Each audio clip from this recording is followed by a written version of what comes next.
ಅಮ್ಮ ಇಷ್ಟೊಂದು ಅರ್ಜೆಂಟಲ್ಲಿ ಎಲ್ಲಿಗೆ ಹೊಟ್ರಿ? ಹೇಳಬೇಕು ಅಂತೇನಿಲ್ಲ, ಆದರೆ ಕೇಳೋ ಅಭ್ಯಾಸ ನನಗಿದೆಯಲ್ಲ, ಹೇಳಿ. ಹಿಂಗೆ ಸುತ್ತಾಡ್ಕೊಂಬರಕ್ಕೆ ಹೋಗ್ತಾ ಇದ್ದೀನಿ. ಅಮ್ಮ ಇದು ಏಪ್ರಿಲ್, ಆಗಸ್ಟ್ ಅಲ್ಲ. ಹೊರಗಡೆ ಸುಡೋಷ್ಟು ಬಿಸಿಲಿದೆ. ಎಲ್ಲಿಗೆ ಹೋಗ್ತಾ ಇದ್ದೀರಾ ಅಂತ ಹೇಳಿ. ಎಲ್ಲಾದನ್ನು ನಿಂಗೆ ಹೇಳಬೇಕು ಅಂತೇನಿಲ್ಲ, ಸ್ವಲ್ಪ ಕೆಲಸ ಇದೆ, ಹೋಗ್ತಾ ಇದ್ದೀನಿ. ಆದರೆ ನೀವು ಹೋಗ್ತಾ ಇರೋ ಸ್ಪೀಡ್ ನೋಡಿದ್ರೆ ಯಾವುದೋ ಮನೆ ಮುರಿಯೋ ಕೆಲಸಕ್ಕೆ ಹೋಗ್ತಾ ಇದ್ದೀರಾ ಅನಿಸ್ತಾ ಇದೆ. ತಾಯಿ ಬಗ್ಗೆ ಸ್ವಲ್ಪನೂ ಗೌರವ ಇಲ್ದಂಗೆ ಮಾತಾಡ್ತೀಯಲ್ಲ. ಅಮ್ಮ ಏನು ಹೇಳ್ತಾ ಇದ್ದೀರಾ? ಗೌರವ ಇಲ್ಲದೆ ನಾನು ಯಾವತ್ತೂ ಏನೂ ಮಾತಾಡಿಲ್ಲ. ನಿಮ್ಮ ತಪ್ಪನ್ನು ಎತ್ತಿ ತೋರಿಸ್ತಾ ಇದ್ದೀನಿ ಅಷ್ಟೇ. ಅಮ್ಮ ಅನ್ನೋ ಅನ್ಕಂಪ ಮೊದಲು ಹೇಗಿತ್ತು ಈಗಲೂ ಹಾಗೆ ಇದೆ. ಆದರೆ ನೀವು ಯೋಚನೆ ಮಾಡೋ ರೀತಿನ ಬದಲಾಯಿಸ್ಕೊಳ್ಳಿ ಅಮ್ಮ, ಎಲ್ಲ ಸರಿ ಆಗುತ್ತೆ. ನಾನು ಯೋಚನೆ ಮಾಡ್ತಾ ಇರೋದು, ನಾನು ಅನ್ಕೊಂಡಿದ್ದು ಎಲ್ಲ ಸರಿಯಾಗೇ ಇದೆ.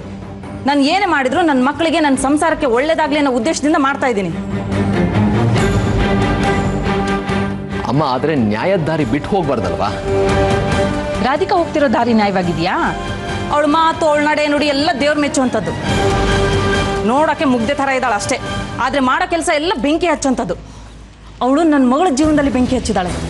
ನನ್ನ ಮಗಳಿಗೆ ಸಿಗ್ಬೇಕಾಗಿದ್ದು ಎಲ್ಲದನ್ನು ಅವಳೇ ಕಿತ್ಕೊಂಡಿದ್ದಾಳೆ. ಅದು ನಾವು ಅವಳಿಗೆ ಮಾಡ್ತಾ ಇರೋದು. ವಿಶು ರಾಧಿಕಾ ಗಂಡ. ವಿಶುನ ಹುಡ್ಕೊಂತಾನೆ ರಾಧಿಕಾ ಇಲ್ಲಿಗೆ ಬಂದಿರೋದು. ನೀವು ನೋಡಿದ್ರೆ ಕತೆ ಚೇಂಜ್ ಮಾಡ್ತಾ ಇದ್ದೀರಾ. ನಿನ್ನ ಹತ್ರ ಮಾತಾಡಿದ ಪ್ರಯೋಜನನೇ ಇಲ್ಲ. ಪ್ರಯೋಜನ ಇಲ್ಲ ಅಂತ ನೀವು ಹೇಳ್ತಾ ಇದ್ದೀರಿ, ಆದರೆ ನಿಮ್ಮ ಹತ್ರ ಉತ್ತರ ಇಲ್ಲ ಅಷ್ಟೇ. ಪ್ರಶ್ನೆ ಕೇಳು, ಅದರಿಂದ ಜಾನ್ಕಿಗೆ ಒಳ್ಳೇದಾಗಬೇಕು, ಈ ಮನೆಗೆ ಒಳ್ಳೇದಾಗಬೇಕು. ಅದು ಬಿಟ್ಟು ರಾಧಿಕಾನ್ ಗುಲಾಮಂತರ ಆಡೋದನ್ನ ಮೊದಲು ನಿಲ್ಲಿಸು.